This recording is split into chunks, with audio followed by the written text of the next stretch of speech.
person who is not engaged in Uttama Bhakti. But to someone who is engaged in Uttama Bhakti, it's just normal.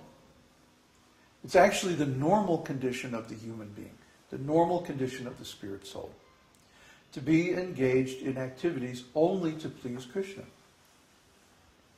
Well, how can you live like that? Somebody might say. How can you live if you don't chase pleasure in this material world? And the answer is that Krishna gives us all the pleasure we need from within our hearts. Krishna is there as Paramatma.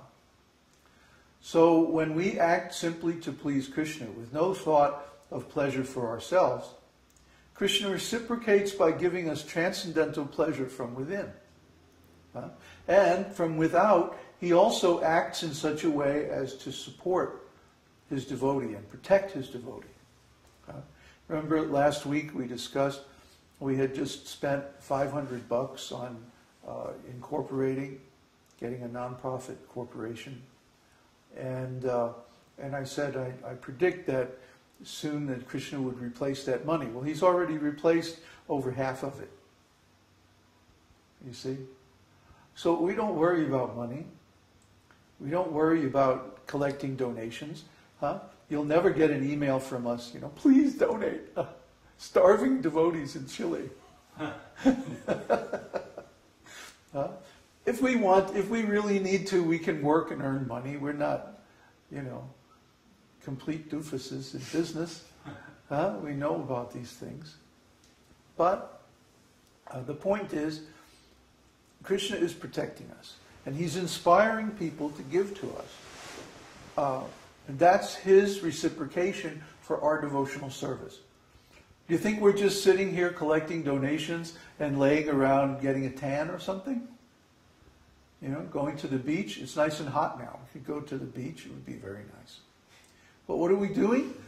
You come in our place any time of the day or the night, and either we're chanting, or we're studying, or we're preaching, or we're working on some project, or we're cooking, or we're cleaning. We're doing something to please Krishna. Every minute of every day.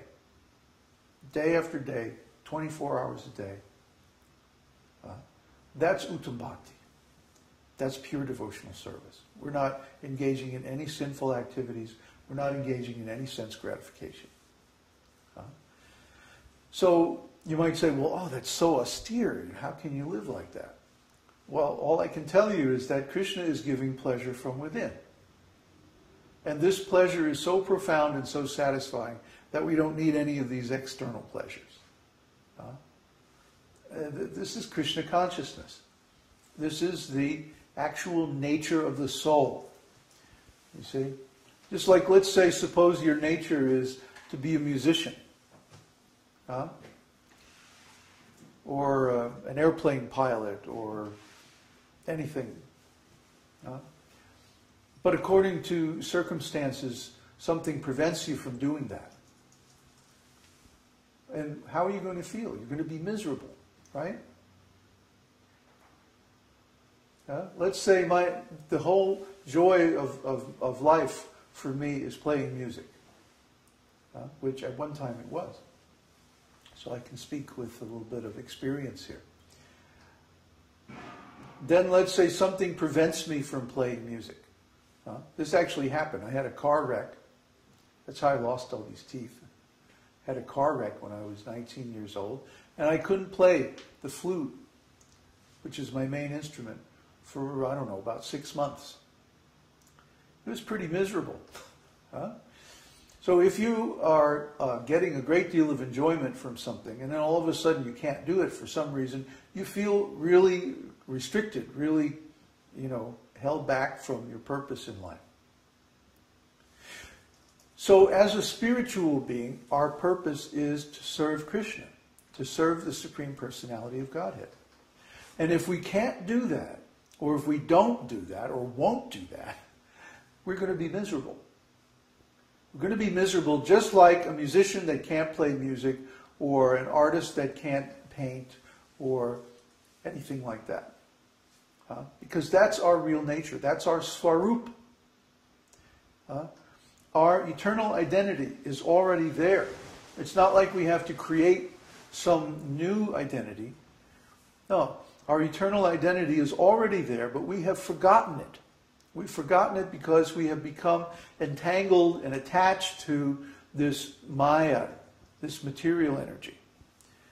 And because of that, we don't remember who we really are. And we have this false identity, this false ego, based on material things. And because of that, we're suffering like anything. This body in this material world is always a source of misery. Like right now, I'm getting a cramp in my thigh because this stupid chair. Do we have another chair? Huh? The red one? Get the red one. Yeah, where's the red one? That's better. It's upstairs. Now we're going to hear crunch, creak, creak, crump. Musical stairs. Anyway, this material world, this body is always full of misery and suffering because it's a product of the modes of material nature. You can't enjoy the modes of material nature because they're all temporary. They're temporary, they're imperfect, and so full of suffering. What was that? Oh, this is out of battery. You didn't plug in the power? Someone plugged it In the wrong place. Duh. Anyway, let's get this.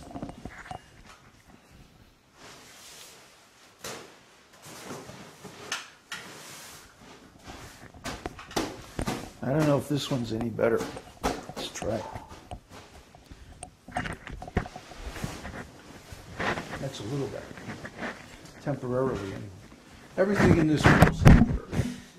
Even the microphone. It's not.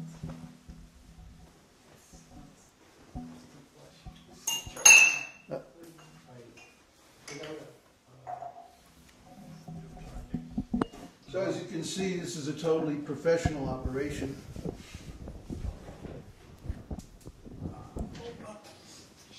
Anyway, can you fix that? Move the drum first thing.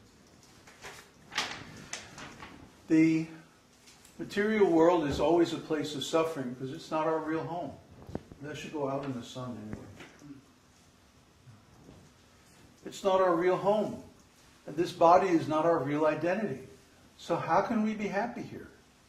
This is not our svarūpa. But when we begin to practice bhakti, then we come closer to our real identity. And the more we practice, the closer we come. Until finally, when we actually realize Krishna, then we also realize who we really are in relation to Him. You've all heard me say this many, many times. It's not a big surprise. But when we look as far as the internal and external desires or characteristics of bhakti, we see that that also matches the internal and external characteristics of the soul. Thank you. So the external characteristic of bhakti is that Uttama bhakti is devoid of all desires other than to please Sri Krishna and is free from jnana and karma. These are called the taṭastha-lakṣaṇa because they define the limits of pure bhakti by specifying the characteristics that are not part of the nature of bhakti. So there's pure bhakti, Uttama bhakti, and then there's Mishra bhakti, or is when our desires maybe have a little bit of bhakti, but then they have other things as well. Desires for sense gratification, for mundane love, for riches, power, fame, adoration, distinction, all these material designations. Maya. They're illusory. They're illusory. They lead to suffering. It's like I see the people in the material world and they're chasing after all these ephemera of women and money and position and power and all this stuff. And it's just like an idiot hitting himself over the head with a hammer again and again. Huh? And you say, well, you know, the last time you hit yourself with the hammer, it hurt really bad, right? Yeah. So, you know, you really want to stop hitting yourself with that hammer, right? Yeah. Boom. I mean, you know, I guess the poor fools, they don't know any better, you know. But once you know better, once you hear from the scriptures or from a pure devotee, and then you still keep chasing this nonsense, now, that's beyond idiocy. That's insanity. Okay? It's insane. Because you've already heard, you already know the secret to stopping all suffering.